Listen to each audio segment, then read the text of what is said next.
esta ocasión, queridos amigos, quiero compartir con ustedes una reflexión en torno a la vocación cristiana a partir del acontecimiento de la resurrección. En sí, la temática sería la vocación a la luz de la resurrección, tomando en cuenta el Evangelio de Marcos capítulo 16, versículos del 1 al 8. Este texto se abre con un marco temporal, pasado el sábado.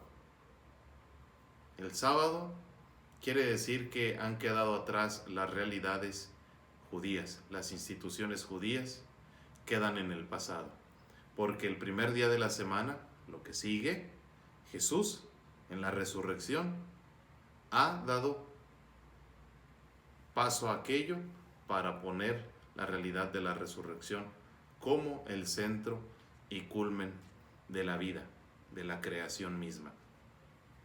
Esto ya nos está diciendo algo. Además, en este texto aparecen unas mujeres, María Magdalena, María la de Santiago y Salomé. Ahorita que yo les hablaba de la vocación, pues casi nadie hablamos de la vocación a partir de las mujeres. Siempre que tomamos el tema de la vocación y ponemos modelos, podemos hablar de la vocación de Pedro, la vocación de los demás discípulos, la vocación de Abraham, la vocación de los profetas, pero siempre con un tinte masculino. Y qué bueno, en esta ocasión el Evangelio de Marcos nos está ofreciendo una perspectiva distinta, no de género, perspectiva distinta, para dar sentido a la gran tarea a que se les ha encomendado a las mujeres como discípulos, anunciar el Evangelio. Si bien les he dicho que este texto se ha abierto con lo que es un marco temporal, porque el sábado y las instituciones quedan a un lado para dar sentido a lo que es el primer día de la semana, la resurrección de Cristo, ahí es donde aparecen estas mujeres. Se han reunido para comprar aromas, ungüentos. Estas mujeres son testigos de que, primero, de la crucifixión, como dice el capítulo 15, versículo 40 y siguientes del mismo Evangelio de Marcos. Estas mujeres estaban ahí en el momento en que Jesús fue crucificado. Luego estas mujeres, cuando caminan hacia la tumba, hacia el sepulcro de Jesús, presencian lo que es el anuncio de la resurrección. Entonces, dos realidades que se vuelven un acontecimiento donde ellas juegan un papel importante. ¿Qué quiere decir esto? Quizá que aquel que tiene la capacidad de observar el dolor, de asimilarlo y buscar con compasión a aquel que lo ha sufrido, tiene el privilegio de encontrarse con el fruto de aquel dolor que es fecundo. Quizá por eso la mujer es tan importante, porque ella sabe del dolor que siente al dar a luz. Ella sabe del dolor que siente cuando se pone en el lugar de su hijo, de su hija, que han sido arrebatadas. Puede ser que sea posible. Por eso, con este sentido de compasión, quizás se dirigen hacia lo que es el sepulcro. Y vaya sorpresa. Ahí se encuentran con un joven. Ellas meditando en el camino, ¿quién les va a quitar el obstáculo físico de la piedra? Y se dan cuenta de que en realidad eso ya estaba removido. Y encuentran un joven vestido de blanco. Un joven que les dice, ¿qué buscan aquí? Jesús el Nazareno no está aquí. Ha resucitado. Vean el lugar donde le han puesto. Quiero hacer mención, haciendo un paréntesis, de aquí de este joven. ¿Quién era este joven? Fíjense bien, las mujeres pretenden ver un cadáver cubierto con un lienzo. En cambio, lo que ven es un joven desconocido, un viviente, por así decirlo, y vestido con una túnica blanca resplandeciente. Más aún, este joven se encuentra sentado a la derecha de donde le habían colocado. Quizá evocará aquel Salmo 110 cuando dice: oráculo de mi Señor a mi Señor, siéntate a mi derecha y haré de tus enemigos estrado de tus pies. Qué interesante es esto. Con esto no quiero decir que sea Jesús el viviente. Sin embargo, sí me atrevo a decir que este viviente tiene todas las características celestiales. Y es este personaje el que les da el anuncio a las mujeres de que Jesús no está ahí, de que Jesús ha resucitado. Algo que va a ser muy importante en esto es la actitud de ver. Las mujeres quieren ver a Jesús en el sepulcro. El joven les invita a ver el sepulcro y se dan cuenta de que no está ahí. Y les invita que vayan a decirles a de sus discípulos de que en Galilea le verán. Le verán. Entonces, lo que pretenden ver en el sepulcro no se ve, porque lo verán en Galilea. Otro elemento. Llevan a la realidad del sepulcro vacío ungüentos, aromas, pero ya no está Jesús. ¿Cuál es el sentido? ¿Para qué? ¿Acaso se pretende que esos aromas que eran reservados para el Maestro, como un gesto de caridad y de compasión, ahora se emplearán en Galilea? Un muerto ya no tiene sentido, pero en Galilea, la realidad de la vida, ahí es donde se sabe apreciar un aroma. Un muerto ya no tiene sentidos, ya no puede apreciar ese aroma. La realidad de la vida sí tiene esa sensibilidad para apreciar esos detalles de los aromas. Por eso la invitación de este joven viviente a las mujeres, de que inviten a los discípulos a que vayan a Galilea. También es interesante que este joven que les ha invitado a ver el sepulcro, les está diciendo que Él es el que se ha revestido de gloria y majestad y está envuelto de luz, evocando el Salmo 104. Este viviente está invitando a las mujeres a que se levanten para que vayan a anunciar. Este remitir a Galilea nos está invitando a ver la realidad de ausencia y presencia. Es decir, entramos a reflexionar en torno a dos lugares. El sepulcro, lugar de la ausencia. Galilea, lugar de la presencia. Podemos decir que querer verlo en el sepulcro desemboca en una ausencia, mientras que ir a verlo a Galilea desemboca en esa presencia y sobre todo en un seguimiento. ¿Qué tiene que ver Galilea? Ya han influido los aromas, pero ¿qué tiene que ver Galilea? Galilea es en realidad el lugar donde se evoca la memoria de su vocación. Ahora se trata de una vocación pascual. ¿Por qué? Porque el Evangelio de Marcos así comienza. Bordeando el mar de Galilea, he aquí que se presenta Jesús. Y es en el mar de Galilea donde llama a sus discípulos, a sus primeros discípulos.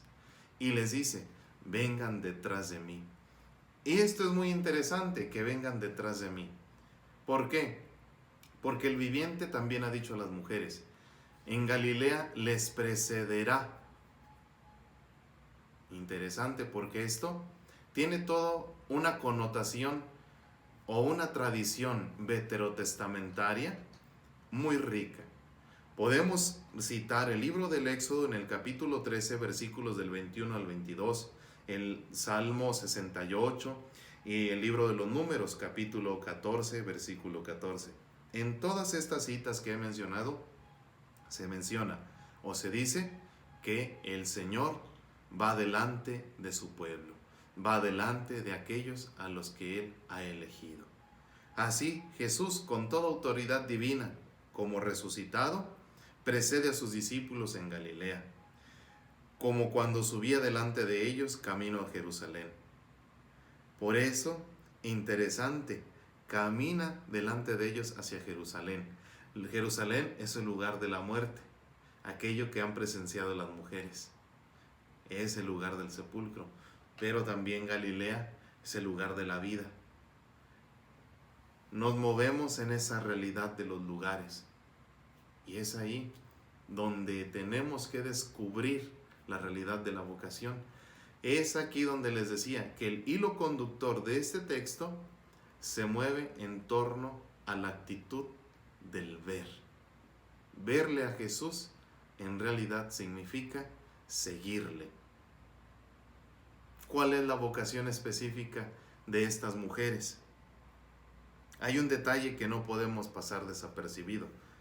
Estas nobles mujeres salen huyendo del sepulcro, llenas de temor, de espanto, de puro miedo, no han dicho nada.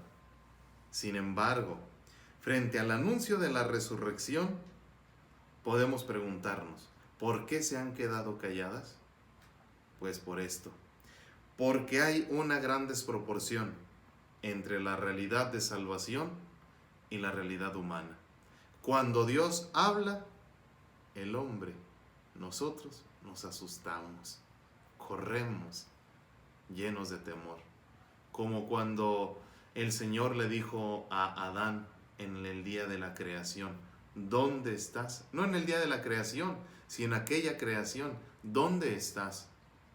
Después de que ha cometido el pecado, ¿qué dice Adán? Tuve miedo y me escondí, te escuché y me escondí. Interesante esto, ¿no? Quizá las mujeres por eso han huido con este temor, porque se han llenado de turbación. El anuncio de la resurrección ha sido superior a su realidad, ha sido superior a lo que ellas esperaban. Quizá la buena noticia de la resurrección tiene que ser más aterrizada. ¿En qué sentido?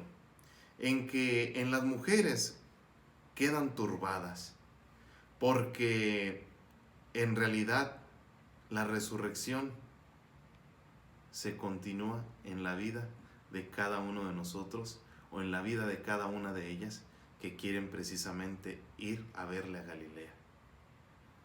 Y esto nos causa temor. ¿Por qué razón? Es como cuando le decimos a la persona, deja tu realidad, tu situación difícil, tu situación de dolor. ¿Tienes miedo? Porque dices, ¿qué voy a hacer? Aquí, cuando menos, tengo esto, tengo lo otro. Digamos, supuestas seguridades, pero que te remiten a la nada del sepulcro, al vacío del sepulcro. Cuando en realidad la vida te está llamando a verla allá en Galilea, a romper precisamente esa estructura.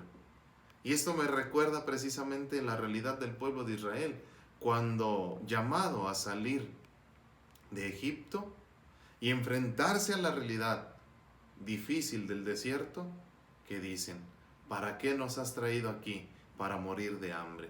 En Egipto, cuando menos, teníamos algo que comer. Y de aquí que se ha acuñado ese dicho de que se añoran las cebollas de Egipto. ¿Cuántos de nosotros cristianos, por no hacer caso a nuestra vocación, o cuántas mujeres, por no hacer caso a su vocación, siguen permaneciendo en esa realidad tortuosa? Por eso creo que este mensaje está dirigido para ellas y para nosotros varones, para que a través de ellas, como dice el libro de los Proverbios, el camino del hombre por la mujer, encontremos sentido a las realidades de la vida, encontremos sentido a la mujer misma, y ese encontrarle sentido es darle valor, es darle el lugar que debe ocupar, respetarle su dignidad. Considero que esta Galilea que provoca la memoria de la vocación y la traslada a una vocación pascual, es la vocación de cada uno de nosotros. Es la historia de cada uno de nosotros. Todo discipulado en Cristo consiste concretamente en un seguimiento de Jesús de Nazaret. Ese Nazareno, el crucificado, es el que nos produce silencio, porque tenemos miedo. Pero no tengamos miedo. Creo que podemos hacer demasiadas cosas y muy bellas. Sobre todo porque estas mujeres, cuando acuden al sepulcro, están rompiendo ya esa estructura. Van con la esperanza de verle. Sin embargo, el Señor ha sido misericordioso. Y para poderle ver, no hay que buscarle en el sepulcro. Hay que buscarle en la realidad nueva. Yo te invito a ti, mujer, que quizá has sido atormentada por mí, por el otro, por tantos, por tantas, a que salgas de esa realidad, que salgas de esa estructura. Quizá yo te empujé, quizá el otro te empujó, pero hay alguien, hay un viviente que te está diciendo que ahí ya no le verás a aquello que en lo que tú habías puesto tu esperanza, en lo que tú habías depositado tu confianza, lo encontrarás en una realidad nueva. Sal de ese hoyo. Si encuentras una soga para salir de ese hoyo, tómala, arriésgala. Así como arriesgaste tu vida para caer hasta el fondo de ese hoyo por el empuje de otros como yo o de tantos, tómala y arriésgala. ¿Por qué? Porque ese es un sentido también de vocación. Ahí encontrarás una fortaleza distinta. Encontrarás una seguridad de que el que te llama va delante de ti, te precede. Es decir, no vas sola, no estás solo. A veces pienso que ustedes, mujeres, entendieron con todo su ser al Señor cuando hablaba del grano que tiene que morir. Porque ustedes constantemente se ponen en el lugar del otro. Siempre están queriendo sustituir al hijo enfermo, a la hija maltratada, incluso al marido que les ha engañado, al marido que les ha abandonado. Quieren ponerse en el lugar de ellos para que ellos no paguen por sus responsabilidades. Este es tu sentido redentor, mujer. Este es tu sentido de resurrección.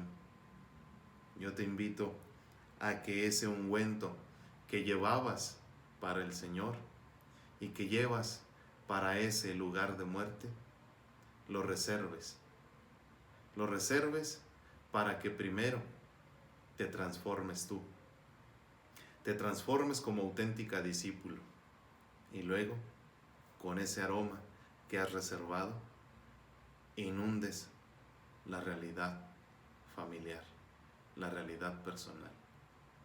Si esto no es una vocación, entonces dime tú, ¿qué será? Esperando que sea de provecho y puedas encontrar una ayuda, te lo dejo para meditar y reflexionar. Que Dios te bendiga.